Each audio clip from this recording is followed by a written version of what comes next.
जे कृषी व पर्यावरण घडामोडी आहेत त्यामधले जे काही इम्पॉर्टंट पॉईंट्स आहेत तेच आपण रिव्हिजनसाठी घेत आहोत. तर आता स्टार्ट करूया. त्यामध्ये पहिली घडामोडी आहे बघा, त्यामध्ये सिमलीपाल राष्ट्रीय उद्यान आहे ना, त्याला राष्ट्रीय उद्यानाचा दर्जा दिला आहे बघा. सिमलीपाल राष्ट्रीय उद्यान कुठे आहे तर उडीसामध्ये, लक्षात ठेवा उडीसामध्ये आहे. याला नॅशनल पार्कचा दर्जा दिला आहे बघा. 107वे नॅशनल पार्क्स आहेत ते लक्षात ठेवा. त्यामध्ये त्याचं जो काही क्षेत्र आहे त्याचं किती तर 845 क्षेत्र आहे बघा, चौरस किलोमीटरमध्ये. आणि त्यामध्ये वन्य, हा इम्पॉर्टंट पॉईंट आहे, त्यामध्ये वन्य मेलानिस्टिक वाघाचे जगातील एकमेव निवासस्थान आहे बघा. त्यामध्ये वन्य मेलानिस्टिक वाघाचे जगातील एकमेव निवासस्थान आहे ते लक्षात ठेवा त्यामध्ये, ठीक आहे. नंतर भितरकनिका हे ओडिशातील पहिले होते. भितरकनिकानंतर आता हे जे काही सिमलीपाल आहे ते दुसरे नॅशनल पार्क्स ठरलेत बघा. त्यामध्ये ओडिसामधले 2 नॅशनल पार्क्स आहेत. त्यामध्ये पहिलं नॅशनल पार्क्स आहे भितरकनिका आणि दुसरं आहे सिमलीपाल. आता पूर्ण भारतात किती नॅशनल पार्क झाले तर 107 नॅशनल पार्क झालेत, लक्षात ठेवा. भारतात एकूण 107 नॅशनल पार्क्स आहेत. हे सिमलीपाल नॅशनल पार्क कुठे आहे, उडीसामध्ये, ते पण लक्षात ठेवा. सांगितले ऑलरेडी, पण तरी पण लक्षात ठेवा त्यामध्ये, ठीक आहे. आणि तिथे एक पॉईंट इम्पॉर्टंट आहे बघा. त्यामध्ये तिथलं जे काही सिमलीपाल नॅशनल पार्कचे तिथं वाघामध्ये मेलेनिनचे प्रमाण सामान्यपेक्षा जास्त असते, तेवढं पॉईंट टाकू शकतात तुम्हाला. आता काही आपण GSनुसार काही इम्पॉर्टंट पॉईंट्स बघू त्यामध्ये. आता पहिले नॅशनल पार्क्स कोणते पूर्ण भारतातलं तर आपण जिम कार्बेट. आता आपण जेव्हा सकाळी सकाळी उठतो सर्वात पहिले काय करतो तर जिम मारतो. फक्त लक्षात ठेवा जिम कार्बेट नॅशनल पार्क, त्यावरून लक्षात ठेवा. जिम कार्बेट नॅशनल पार्क कुठे आहे, उत्तराखंड, ठीक आहे. त्यापैकी दुसऱ्या नॅशनल पार्कला गेलो त्यामध्ये सर्वात मोठे राष्ट्रीय उद्यान कोणते तर हेमिस लडाखमध्ये बघा. हेमिस लडाखमध्ये, आपण मिस करतो त्याला लडाखमध्ये, तर ते लक्षात ठेवा. सर्वात मोठे राष्ट्रीय उद्यान कुठे तर लडाखमध्ये. सर्वात लहान राष्ट्रीय नॅशनल पार्क कुठे तर साऊथ बटन. आता शेरचं जे काही आपल्या जे काही कपड्याचं बटन असतं ते तसे छोटं असतं, त्यामुळे लक्षात ठेवा सर्वात लहान राष्ट्रीय उद्यान कोणते, साऊथ बटन. ते कुठे अंदमान निकोबारमध्ये आहे, ठीक आहे. आणखीन काही अलीकडे नॅशनल पार्कचा दर्जा दिलेला आहे ते 2 लक्षात ठेवा त्यामध्ये. आणि 106वं नॅशनल पार्क लक्षात ठेवा त्यामध्ये. तर 106वं देहिंग पतकोई आहे बघा. देहिंग पतकोई ते आसाममध्ये आहे बघा. देहिंग पतकोई नॅशनल पार्क्स आसाममध्ये, ठीक आहे. तेवढेच पॉईंट्स आहेत इम्पॉर्टंट, लक्षात ठेवा त्यामध्ये. नंतर दुसरी न्यूज आहे त्यामध्ये लॉस अँड डॅमेज फंड. त्यामधून एक फंड सुरू केलेलं होतं, त्यामधून अमेरिका USA बाहेर पडला आहे बघा. त्यामध्ये तेवढं लक्षात ठेवा त्यामध्ये. अमेरिकेने बघा इथं काय म्हटले, लॉस अँड फंड डॅमेजमधून माघार घेतली. कुणी, अमेरिकेने हवामान बदलाच्या प्रतिकूल परिणामांना आता ते लॉस अँड डॅमेज फंड कशाला होतं तर विकसनशील राष्ट्रांना आर्थिक मदत देण्यासाठी होतं. तर त्यामधून हा अमेरिका लॉस अँड डॅमेज फंडमधून माघार घेतली आहे बघा, ठीक आहे. तेवढं लक्षात ठेवा त्यामध्ये. त्याचं व्यवस्थापन UNFCCC कडून होतं बघा त्यामध्ये. आणि विश्वस्त जागतिक बँक, तेवढं काही इम्पॉर्टंट नाही आहे तेवढं. हे एक पॉईंट लक्षात ठेवतो. डेन्मार्क हा लॉस अँड डॅमेज फंड निधी देणारा सर्वात पहिला देश ठरला बघा. कोणता देश, डेन्मार्क हा पहिला देश आहे त्यामध्ये निधी देणारा. आता ही न्यूज खूप इम्पॉर्टंट आहे त्यामध्ये. जसं नॅशनल पार्क्स इम्पॉर्टंट, तो हा सुद्धा इम्पॉर्टंट आहे त्यामध्ये. देशातील 58वा व्याघ्र प्रकल्पाची घोषणा झाली बघा. 58व्या व्याघ्र प्रकल्पाची, म्हणजे भारतात एकूण 58 व्याघ्र प्रकल्प आहेत आता. तर आता जे काही नुकतेच मान्यता झाली ते मध्य प्रदेशमधील माधव राष्ट्रीय उद्यानाला दिले बघा. म आहे बघा, मध्य प्रदेशमधला आणि माधव असं लक्षात ठेवा. मध्य प्रदेशमधला माधव राष्ट्रीय उद्यानाला 58व्या व्याघ्र प्रकल्पाची घोषणा करण्यात आली बघा. 58व्या, ठीक आहे. तर आता सर्वाधिक व्याघ्र प्रकल्प मध्य प्रदेशमध्येच आहेत. आणि मध्य प्रदेशमध्ये एकूण 9 व्याघ्र प्रकल्प आहेत. 9 मध्य प्रदेशमध्ये एकूण 9 व्याघ्र प्रकल्प आहेत, लक्षात ठेवा त्यामध्ये. आता व्याघ्र प्रकल्पाची सुरुवात कधी झाली ती एक पॉईंट लक्षात ठेवा त्यामध्ये. 1 एप्रिल 1973 रोजी व्याघ्र प्रकल्पाची सुरुवात झाली बघा, 1973 मध्ये, ठीक आहे. आता हे 2 लक्षात ठेवा त्यामध्ये. 2024 मध्ये कोणत्या व्याघ्र प्रकल्पाला घोषणा दिली. 56वा नॅशनल पार्क जो व्याघ्र प्रकल्प होता कोणता, गुरु घसीदास तमोर पिंगला, हे छत्तीसगडमध्ये आहेत बघा त्यामध्ये. आणि 57वा व्याघ्र प्रकल्प आहे रत्तापानी मध्य प्रदेशमध्ये आहे. रत्तापानी हे 2024 मध्ये त्यांना दर्जा दिलेला आहे बघा. गुरु घसीदास तमोर पिंगला छत्तीसगडमध्ये आहे. रत्तापानी मध्य प्रदेशमध्ये 57वा. आणि 58वा कोणता आहे, 58 आहे माधव राष्ट्रीय उद्यान मध्य प्रदेशमध्ये, ठीक आहे. दुसरी न्यूज आहे बघा, राष्ट्रीय वन्यजीव मंडळाची बैठक झाली बघा. आणि त्यामध्ये प्रथमच नरेंद्र मोदींनी त्याचं अध्यक्षस्थान बसवले बघा, लक्षात ठेवा त्यामध्ये. राष्ट्रीय वन्यजीव मंडळाची बैठक कुठे झाली तर गुजरातमधील गिर येते बघा. गुजरातमधील गिर राष्ट्रीय उद्यानात ह्याची बैठक झाली होती. राष्ट्रीय वन्यजीव मंडळाची बैठक गुजरातमधील गिर येथे झालेली आहे. आणि ते प्रथमच अध्यक्ष बघा नरेंद्र मोदींनी बसवले, तेवढं लक्षात ठेवा त्यामध्ये. इथं आहे बघा ते पॉईंट रिपीट. ते बघा मोदींनी पहिल्यांदाच वन्यजीव मंडळाचे अध्यक्षस्थान बसवले बघा त्यामध्ये, हे पॉईंट मोदींनी पहिल्यांदाच वन्यजीव मंडळाचे अध्यक्षस्थान भूषवले आहे.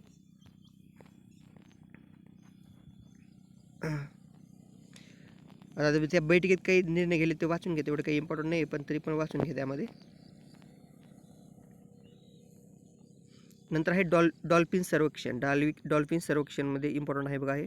तर प्रथमच भारतातील पहिला नदीतील डॉल्फिन अंदाज अहवाल आहे बघा त्यामध्ये. त्यामुळे प्रोजेक्ट डॉल्फिनच्या अंतर्गत केलेले बघा सर्वेक्षण. आणि त्यामध्ये पूर्ण भारतात किती डॉल्फिन आहेत तर 6324 गंगेतील डॉल्फिन आहेत. म्हणजे +3 असं सांगितले बघा त्यामध्ये 6324. तर भारतातील पहिलीच नदीतील डॉल्फिन अंदाज घेण्याचा अहवाल आहे पहिलाच, त्यामुळे इम्पॉर्टंट आहे बघा त्यामध्ये. त्यामुळे सर्वात जास्त डॉल्फिन कुठे आहेत उत्तर प्रदेशमध्ये. उत्तर प्रदेशमध्ये सर्वाधिक संख्या आहे डॉल्फिनची, तेवढं फक्त लक्षात ठेवा. डाटा लक्षात ठेवण्याची गरज नाही, फक्त उत्तर प्रदेशमध्ये सर्वाधिक आहेत. तर हे गंगा, ब्रह्मपुत्रा नदी आणि सिंधू नदी ह्या 3 नदी प्रणालीमध्ये सर्वेक्षण करण्यात आले होते. त्यापैकी गंगेतील डॉल्फिनला आपण सुसू म्हणून सुद्धा ओळखतो. सुसू या नावाने सुद्धा ओळखतो, तर लक्षात ठेवा. आणि आपण ह्याला आता हे रेड लिस्टमध्ये आहे बघा त्यामध्ये, हे पॉईंट्स आहेत बघा त्यामध्ये. GS नुसार वन्यजीव संरक्षण कायदा 1972 नुसार वन्यजीव 1 मध्ये येतो बघा ते. आणि 2009 मध्ये भारताचा राष्ट्रीय जलचर प्राणी म्हणून घोषित करण्यात आला. हा पॉईंट मोठा आहे त्यामध्ये. 2009 मध्ये भारताचा राष्ट्रीय जलचर प्राणी म्हणून घोषित करण्यात आला. नंतर आहे दुसरी न्यूज आहे बघा त्यामध्ये, कॅली फंडची स्थापना झाली. कॅली फंडची स्थापना, त्याला जैवविविधता फंडसाठी आहे बघा तो. बघा आपण त्याची स्थापना झाली आहे 25 फेब्रुवारी 2025. 25 लक्षात ठेवा. त्याची स्थापना झाली 25 फेब्रुवारी 2025 रोजी. ठिकाण कुठे ठरले? रोम, इटलीमध्ये. त्याची स्थापना झाली रोम, इटलीमध्ये.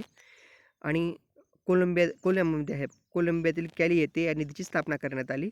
आणि ठिकाण रोम, इटली. कोलंबियातील कॅली येथे निधीची स्थापना करण्यात आली. स्थापना जिथे झाली रोम, इटली येथे, आणि त्याची निधीची स्थापना करण्यात आली कोलंबियातील कॅली येथे. ठीक आहे.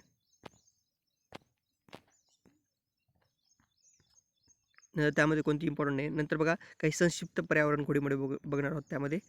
तर संक्षिप्तमध्ये आहे बघा त्यामध्ये,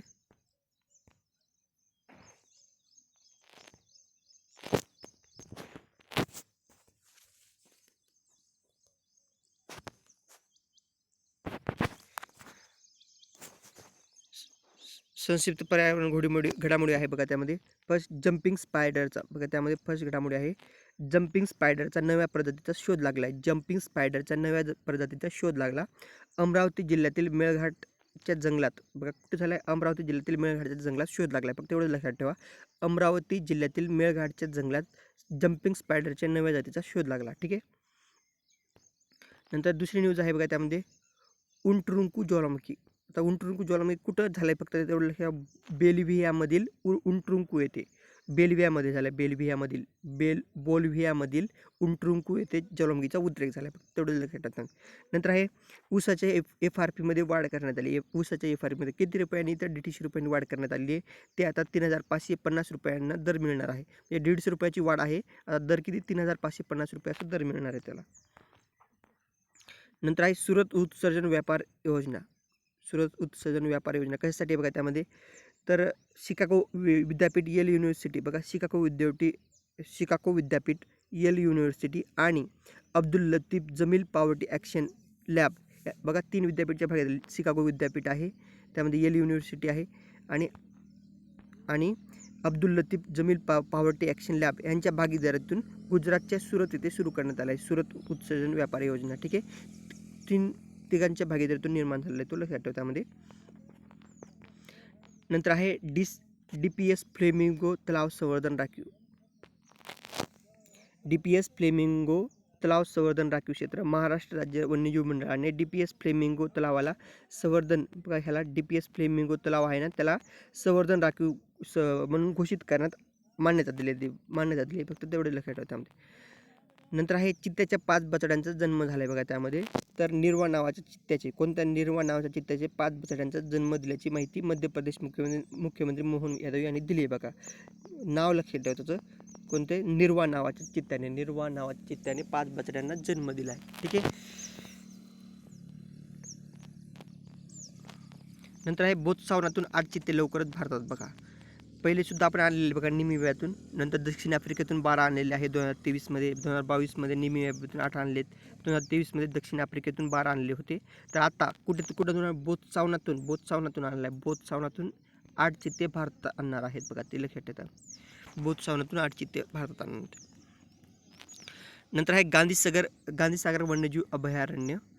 काय त्याविषयी न्यूज, तर कुनो राष्ट्रीय उद्यानातून बघा, कुनो राष्ट्रीय उद्यानातून 2 चित्ते आणणार आहे बघा, त्या गांधीसागर वन्यजीव अभयारण्यात हलवण्यात आले बघा. त्यामध्ये कुनो राष्ट्रीय उद्यानातून गांधीसागर वन्यजीव अभयारण्यात 2 चित्ते हलवण्यात आले, तेवढं लक्षात ठेवा त्यामध्ये. नंतर आहे IISR सूर्या हळदीची एक नवीन जात सापडली बघा, कुठे तर कोझिकोड केरळ येते. ठीक आहे बघा, IISR सूर्या हळदीची नवीन जात कोझिकोड केरळ येथील मसाले संशोधन संस्थेने मसाला उद्योगासाठी विशेषतः हलक्या रंगाची हळदीची एक नवीन जात विकसित केली बघा. त्यामध्ये IIS सूर्या हळदीची नवीन जात कोझिकोड केरळ येते. ठीक आहे, कुणी स्थापना केली, कुणी विकसित केली, भारतीय मसाले संशोधन संस्थेने. नंतर आहे लेओतोबी लाकी ज्वालामुखी, कुठं झाली फक्त लक्षात ठेवा, इंडोनेशियातील लोओतोबी लाकी ज्वालामुखीचा उद्रेक झाला आहे, इंडोनेशियामध्ये आहे, तेवढं फक्त लक्षात ठेवा लाकी. नंतर आहे पावस ज्वालामुखी कोस्टारिकामधील पोवास ज्वालामुखी, फक्त कोस्टारिका लक्षात ठेवा, कोस्टारिकामध्ये उद्रेक झाला आहे, कोस्टारिकामध्ये. ठीक आहे, नंतर आहे बॅट ई कोमॉन प्रणाली भारतातील पहिलीच रिअल टाइम स्वयंचलित वटवाघळाची निरीक्षण प्रणाली आहे बघा, भारतातील पहिली रिअल टाइम स्वयंचलित वटवाघळाची निरीक्षण प्रणाली आहे. नंतर आहे माउंट स्पर ज्वालामुखी अमेरिकेतील अलास्का येथे झाले बघा, अमेरिकेतील अलास्का येथे माउंट स्पर ज्वालामुखीचा उद्रेक झाला आहे बघा. त्यामध्ये डॉक्टर भीमराव आंबेडकर अभयारण्य मध्य प्रदेशमध्ये स्थापना झाली आहे, ते 25वे अभयारण्य बघा, 25वे अभयारण्य आहेत डॉक्टर भीमराव आंबेडकर अभयारण्य. मध्य प्रदेश सरकारने सागर जिल्ह्यात डॉक्टर भीमराव आंबेडकर यांच्या नावाने एक नवीन वन्यजीव अभयारण्य घोषित केले. हे राज्यातील 25वे अभयारण्य असेल, 25वे. डॉक्टर भीमराव आंबेडकर हे राज्यातील कितवे अभयारण्य आहे, 25वे, लक्षात ठेवा त्यामध्ये. नंतर आहे उद्योगासाठी सुधारित वर्गीकरण प्रणाली, तर कुणी केंद्रीय प्रदूषण नियंत्रण मंडळाने सुधारित प्रणाली लागू केली आहे त्यामध्ये. तर कचरा व्यवस्थापन आणि बायो मायनिंग यासारख्या क्षेत्रांना प्रोत्साहन देण्याच्या उद्देशाने एक नवीन ब्ल्यू कॅटेगरी समाविष्ट केली, तेवढं फक्त लक्षात ठेवा त्यामध्ये. नंतर कानालाओन ज्वालामुखीचा उद्रेक कुठे झाला आहे, कानालाओन ज्वालामुखीचा उद्रेक फिलिपिन्समध्ये झाला आहे. फक्त फिलिपिन्सच्या उत्तर मध्य निग्रोज बेटावरील कानालाओन ज्वालामुखीचा उद्रेक झाला आहे, तेवढे लक्षात ठेवा, फिलिपाईन्समध्ये. ठीक आहे, गुगल गाईची नवीन प्रजाती कुठं लागले शोध, तर भारत आणि युक्रेनमध्ये संशोधकांनी लावला आहे, तर कुठं तर महाराष्ट्रातील कोकण प्रदेशात बघा, महाराष्ट्रातील कोकण प्रदेशावरून जमिनीवरील गुगल गाईची नवीन प्रजाती शोधून काढला, तिला थिओबाल्डियस कोकानेन्सिस काय नाव दिले, थिओबाल्डियस कोकोनेसिस असे त्याला नाव देण्यात आले बघा. गुगल गाईची नवीन प्रजात कुठं शोध लागला आहे, महाराष्ट्रातील कोकण प्रदेशात, थिओबाल्डियस कोकोनेन्सिस. ओके, हजारो वर्षापूर्वी नामसेस लांगडा पुनर्जीवित करण्यात आला बघा, लक्षात ठेवा त्यामध्ये. डायर उल्फ या लांडग्याचे प्रतिशत पुनर्जीवन करण्यास कोलासल बायोसायन्सेस या अमेरिकन कंपनीला यश आले बघा. त्यामध्ये कशाचं, नामसेस जो काही लांडगा झाला आहे त्याला पुनर्जीवित करण्यामध्ये यश आलं आहे बघा. कुणाला, कोलासल बायोसायन्सेस या अमेरिकन कंपनीला यश आले. ठीक आहे, नंतर आहे पहिल्या हवामान बदलाचे उद्घाटन झाले बघा, इम्पॉर्टंट आहे त्यामध्ये. पहिल्या हवामान बदल केंद्राचे उद्घाटन कुठे, जम्मू काश्मीरमधील उधमपूर जिल्ह्यात बघा, जम्मू काश्मीरमधील उधमपूर जिल्ह्यात त्याचं उद्घाटन झालं आहे बघा त्यामध्ये. आणि भारतातील पहिल्याच हवामान बदल केंद्राचे उद्घाटन करण्यात आलं आहे, भारतातील पहिल्याच हवामान बदल केंद्राचे उद्घाटन करण्यात आलं आहे. तर पहिल्या हवामान बदल केंद्राचे उद्घाटन कुठे झाले, जम्मू काश्मीरमधील उधमपूर येथे. ओके, उधमपूर. नंतर हवामान बदल परिषदेच्या स्थापनेचा प्रस्ताव झाला आहे बघा त्यामध्ये. प्रस्ताव ब्राझीलने मांडला असा हवामान बदल परिषद ही एक नवीन आंतरराष्ट्रीय संस्था स्थापन करण्याचा प्रस्ताव दिला, कोणी, ब्राझीलने. ठीक आहे, तेवढे लक्षात ठेवा, ब्राझीलने. मध्य प्रदेशमध्ये सर्वाधिक वन अतिक्रमण झाले बघा, वन अतिक्रमण कोणत्या राज्यामध्ये झाले बघा, तेवढे लक्षात ठेवा, सर्वाधिक वन अतिक्रमण मध्य प्रदेशमध्ये झालं आहे. मध्य प्रदेशमध्ये किती अतिक्रमण झालं आहे त्याचा, 13,056 किलोमीटर, 13,056 किलोमीटरचा अतिक्रमण झाल्याचे असे म्हटले आहे बघा त्यामध्ये. सर्वाधिक वन अतिक्रमण एक सिरियलनुसार लक्षात ठेवा, पहिला राज्य आहे मध्य प्रदेश, दुसरा आहे आसाम. देश जर म्हटलं तर केनिया आहे बघा त्यामध्ये, केनिया, आणि दुसरा देश भारत आहे बघा त्यामध्ये. ॲग्रिव्होल्टिक्स प्रकल्प कुठे स्थापना करण्यात आला आहे? उत्तर प्रदेश देशातील पहिले राज्य आहे बघा त्यामध्ये. ॲग्रोव्होल्टिक्स प्रकल्प स्वीकारणारे उत्तर प्रदेश हे देशातील पहिले राज्य ॲग्रोव्होल्टिक्स प्रकल्प. ठीक आहे. नंतर आहे देशातील पहिले textile machine park Uttar Pradesh सरकारने कानपूर जवळील चपरघाटा गावात भारतातील पहिल्याच टेक्स्टाईल पार्कची घोषणा केली आहे बघा त्यामध्ये. कुठे तेच लक्षात ठेवा. देशातील पहिले textile machine park Uttar Pradesh सरकारने कानपूर जवळील चपरघाटा गावात कानपूर हे उत्तर प्रदेशमध्ये आहे, तर चपरघाटा गावात त्याची स्थापना केलेली आहे. नंतर आहे बिबट्या सफारी डेस्टिनेशन बघा. पंजाब पर्यटन आणि वन्यजीव संवर्धनाला चालना देण्यासाठी पंजाब सरकारने चालू केले बघा त्यामध्ये. आनंदपूर साहिबच्या झज्जर बैचोली वन्यजीव अभयारण्याला इको टुरिझम आणि राज्यातील पहिले बिबट्या सफारी स्टेशन म्हणून विकसित करण्यात आले बघा. तेवढे लक्षात ठेवा. पंजाब सरकारने केले त्यामध्ये आणि बैचोली वन्यजीव अभयारण्यामध्ये इको टुरिझम वगैरे लक्षात ठेवा त्यामध्ये. ठीक आहे. नंतर आहे हा एक पॉईंट असं जे ऑनलाईनमध्ये विचारला जाऊ शकतो त्यामध्ये. चहा निर्यातीत भारत कितव्या स्थानी आहे? तर दुसऱ्या स्थानी आहे. चहा निर्यातीमध्ये भारत दुसऱ्या स्थानी. कसं लक्षात ठेवायचं? चहा 2 शब्द आहे ना, एक चहा 2 शब्द येतात त्यामध्ये, तर दुसऱ्या स्थानी आहे बघा. चहा निर्यातीमध्ये आहे. ठीक आहे. चहा निर्यातीत भारत दुसऱ्या स्थानी आहे. नंतर केनिया चहा निर्यातीत अव्वल स्थानी आहे बघा त्यामध्ये. अव्वल कोण आहे? तर केनिया आहे आणि भारत आपला दुसऱ्या स्थानी आहे. नंतर दुसरी न्यूज आहे बघा त्यामध्ये. जैवविविधता वारसा स्थळ बघा. जैवविविधता कायदा 2002चा आहे, हा पण इम्पॉर्टंट आहे बघा. जैवविविधता कायदा 2002 अंतर्गत दिंडीगुल जिल्ह्यातील कासमपट्टी पवित्र वनराईला बघा. दिंडगुल जिल्ह्यातील कासमपट्टी पवित्र वनराईला तमिळनाडूचे दुसरे जैवविविधता वारसा स्थळ म्हणून घोषित अधिकृत करण्यात आले बघा त्यामध्ये. पवित्र वनराईला तमिळनाडूचे जे कसमपट्टी आहे, कसमपट्टी पवित्र वनराईला तमिळनाडूचे दुसरे जैवविविधता वारसा स्थळ म्हणून अधिकृतपणे मान्यता देण्यात आली आहे. नंतर आहे ब्ल्यू फ्लॅग प्रमाणपत्र. आंध्र प्रदेशच्या विशाखापट्टणम ऋषिकोंडा बीचला प्रतिष्ठित ब्ल्यू प्रमाणपत्र मिळाले बघा. ठीक आहे. आंध्र प्रदेशमधील विशाखापट्टणममधील ऋषिकोंडा बीचला प्रतिष्ठित ब्ल्यू फ्लॅग प्रमाणपत्र मिळाले आहे बघा त्यामध्ये. नंतर आहे डिजिटल पीक सर्वेक्षण. काही नाही इम्पॉर्टंट त्यामध्ये. हळद संशोधन प्रशिक्षण केंद्र कुठे स्थापना केले? त्यामध्ये हिंगोली येथील जे काही येथील बाळासाहेब ठाकरे हरिद्रा बाळासाहेब हळद संशोधन प्रशिक्षण केंद्राच्या विविध कामासाठी राज्य सरकारने निधी वितरित केला आहे. तेवढं फक्त लक्षात ठेवा. काही नाही एवढं. हिंगोली जिल्ह्यात आहे ते, तेवढं फक्त लक्षात ठेवा. भारत सर्वाधिक दूध हा एक इम्पॉर्टंट आहे त्यामध्ये. चहा उत्पादनात किती होता? तर दुसरा होता. आता भारत सर्वाधिक दूध उत्पादनात सर्वाधिक अव्वल आहे बघा. भारत दूध उत्पादक देश किती आहे? भारत अव्वल आहे. तेवढं फक्त लक्षात ठेवा. अव्वल आहे. नंतर आहे वसुंधरा तास कधीचा आहे बघा. वसुंधरा तास 2025 मध्ये world wild life for nature यांनी दरवर्षी मार्च महिन्याच्या शेवटच्या शनिवारी मार्च महिन्याच्या शेवटच्या शनिवारी तास आहे, त्यामध्ये वसुंधरा तास आयोजित करण्यात येते बघा त्यामध्ये. तर टायमिंग कोणतं असतो? तर रात्री 8:30 ते 9:30 एवढे लक्षात ठेवा. 8:30 ते 9:30. आणि कोण आयोजित करतं? तर वर्ल्ड वाईल्ड लाईफ फंड म्हणजे WWF आहे ना, ती आयोजित करते बघा त्यामध्ये. कधी? तर मार्च आहे ना, मार्चच्या महिन्याच्या सर्वात शेवटचा जो शनिवार आहे त्या दिवशी वसुंधरा तास पाळण्यात येतो. टाईम किती आहे? 8:30 ते 9:30. ठीक आहे. तेवढं लक्षात ठेवा. आणि त्याची एक थीम दाखवली बघा त्यामध्ये. तर पृथ्वीसाठी 1 तास द्या, तुम्हाला आवडणारे काहीतरी करा. Give an hour for earth doing something you love. यावर्षी ही थीम होती. तेवढं फक्त लक्षात ठेवा. बघा, पृथ्वीसाठी 1 तास द्या, तुम्हाला आवडणारे काहीतरी करा. त्याला इंग्लिशमध्ये म्हणतो give an hour for earth doing something you love. नंतर आहे PP आधारित हरित कचरा प्रकल्प आहे त्यामध्ये. PP आधारित हरित कचरा प्रक्रिया प्रकल्प कुठे बघा? इंदूर मध्य प्रदेशमध्ये स्थापना केली. इंदूर मध्य प्रदेशमध्ये PP आधारित हरित कचरा प्रक्रिया प्रकल्प. PP आधारित म्हणजे पर्चेसिंग पॉवर प्रायोरिटी म्हणून असं माहिती त्याचा. तर आधारित हरित कचरा प्रक्रिया प्रकल्प कुठे स्थापना करण्यात आला आहे? तो इंदोर मध्य प्रदेशमध्ये. ठीक आहे. इल माशाची नवीन प्रजाती कांग्रीड इल अशी स्थापना झाली. फ्युगो ज्वालामुखीचा उद्रेक कुठे झाले बघा? ग्वाटेमालामधील फ्युगो येथे झाले बघा. आगीचं ज्वालामुखी म्हणून आहे फ्युगो ज्वालामुखी.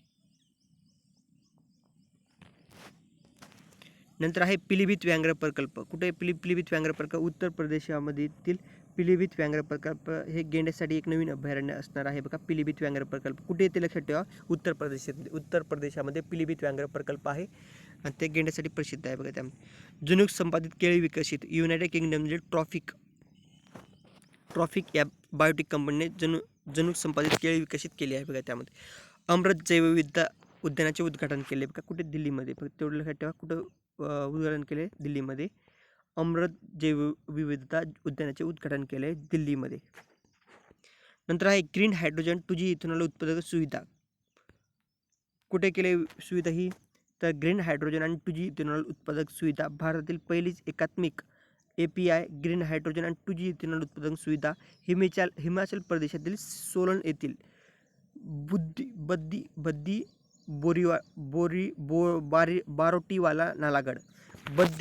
बारोटीवाला नालागड येथे स्थापित करण्यात आले. कुठे, हिमाचल प्रदेशमध्ये. ठीक आहे.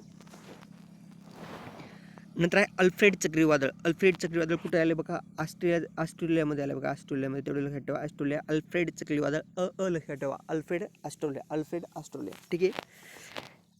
नंतर आहे, हे काही इम्पॉर्टंट नाही एवढं, पयोधी मानवी दूध काय आहे बघा त्यामध्ये, तर दिल्लीतील all India institute of medical सायन्सने व्यापक व्यवस्थापन केंद्र म्हणून करणारी पयोधी एक मानव दूध बँक सुरू केली आहे. पयोधी ही मानव दूध बँक आहे, मानवी दूध बँक.